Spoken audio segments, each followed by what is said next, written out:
Captaincy task தான் இவ்வளோ நேரம் லைவில் நடந்துச்சு. மார்னிங் நமக்கு ப்ரமோவில் காமிச்ச விஷயம் அது என்னங்கிறது தெரிஞ்சிருச்சு. என்ன அப்படின்னு பார்த்தீங்கன்னா, எஃப்ஜே வந்துட்டு ஆதிரையை தலைக்கு மேலே தூக்கி வச்சிருக்காரு. தூக்கி வச்சிருக்கும் போது பின்னாடி இந்த விக்ரம் எஃப்ஜேயோட காலை வாரி விட்டுட்டாரு. ஆதிரை அப்படியே ஃப்ரண்ட்டில் விழுந்துட்டாங்க. நல்ல வேளை கை வச்சு ஊனிட்டாங்க. எல்லாருக்கும் அப்படி வந்து சுதாரிக்க தெரியாது. சில பேர் என்னென்னா மண்டடிக்க விழுந்துருவாங்க.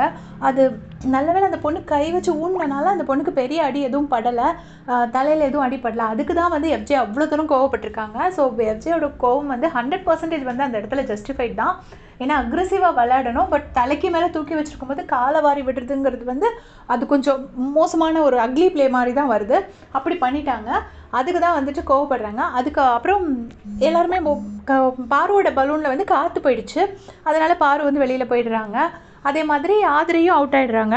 அப்புறம் விக்ரமோட கைப்பட்டு ஒரு பலூன் உடஞ்சிருக்கும் போல இருக்குது. அதுக்காக ஆர்கியூ பண்ணிகிட்டு இருப்பாங்க. திவ்யா தான் ஜட்ஜாக இருப்பாங்க.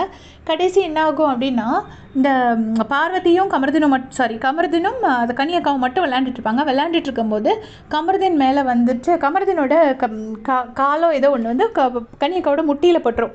முட்டியில் பட்டவுடனே அடிபட்டுரும். ஆம்பாங்க.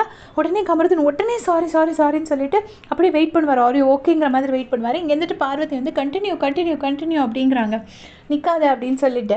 அப்புறம் மெயின் டாஸ்க் இதில் ஒரு முக்கியமான ஆள் யார் அப்படின்னு பார்த்தீங்கன்னா, கமருதீனோட சப்போர்ட்டர் சபரி வந்து விக்ரமை பிடிச்சி தடுத்து வச்சுருந்தார்ல. உண்மையிலே சபரிக்கு தனியாக ஒரு அவார்டு தான் கொடுக்கணும். அவ்வளோ கஷ்டமாக இருந்துச்சு விக்ரமை அடக்கிறதுக்கு. ஏன்னா அவர் வந்து கொஞ்சம் ஃபிசிக்கலி ரொம்ப ஸ்ட்ராங். அவரை ஃபுல்லாகவே ரொம்ப கஷ்டப்பட்டு சபரி வந்து கண்ட்ரோலில் வச்சுருப்பாங்க. சபரிக்கு இதில் அடி வேற பட்டிருக்கும்.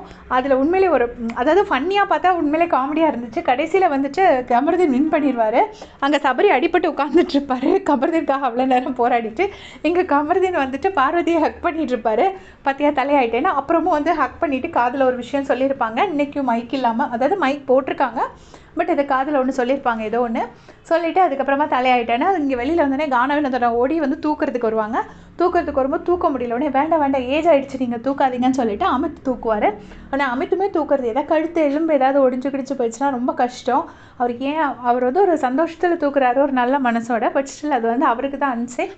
அவர் ஃபஸ்ட்டு பார்வதியை தூக்கியே ரொம்ப கஷ்டப்பட்டுருப்பார். இப்போ கமருதீனையும் தூக்கிட்டு வந்துட்டாங்க. அதுக்கப்புறமா எஃப்ஜே வந்துட்டு விக்ரமை நல்லா கொஸ்டின் பண்ணுறாரு. கொஸ்டின் பண்ணிவிட்டு இங்கே வந்து இவங்கக்கிட்ட கானவினத்தை நட சொல்கிறாங்க. இப்படி அந்த பொண்ணு ஃப்ரெண்டில் விழுந்தால் மண்டையில் அடிபட்டுருந்தா என்ன ஆயிருக்கும்? ஐயோ, உடனே கானவினத்தனை ஐயோ ஜால் அடிபட்டுருக்குமே அப்படின்னு சொன்னாங்க. நல்ல வேளை கையால் ஊனிட்டா, கையே ட்விஸ்ட் ஆகிடும். என்னை கத்துறேன்னு சொல்லி கெட்டவன்னு சொல்கிறீங்க, அப்போ ஒருத்தனுக்கு அடிபட்டா பரவாயில்லன்னு விளையாடுற, இது என்ன நல்ல கேம் அப்படின்னு சொல்லி கேட்குறாரு. 200% நியாயம் எஃப்ஜே சொல்கிறது. பட் என்ன, இந்த உலகம் வந்து எஃப்ஜே தான் மோசம்னு சொல்லுவோம், அவங்கள தான் நல்லவங்கன்னு சொல்லுவோம். அது ஒன்றுமே பண்ண முடியாது. அதுதான் ஒரு ஹார்ஷான ட்ரூத்து. ஸோ இதை பற்றி உங்களுடைய கமெண்ட் சொல்லுங்கள். தேங்க்ஸ் ஃபார் வாட்சிங்.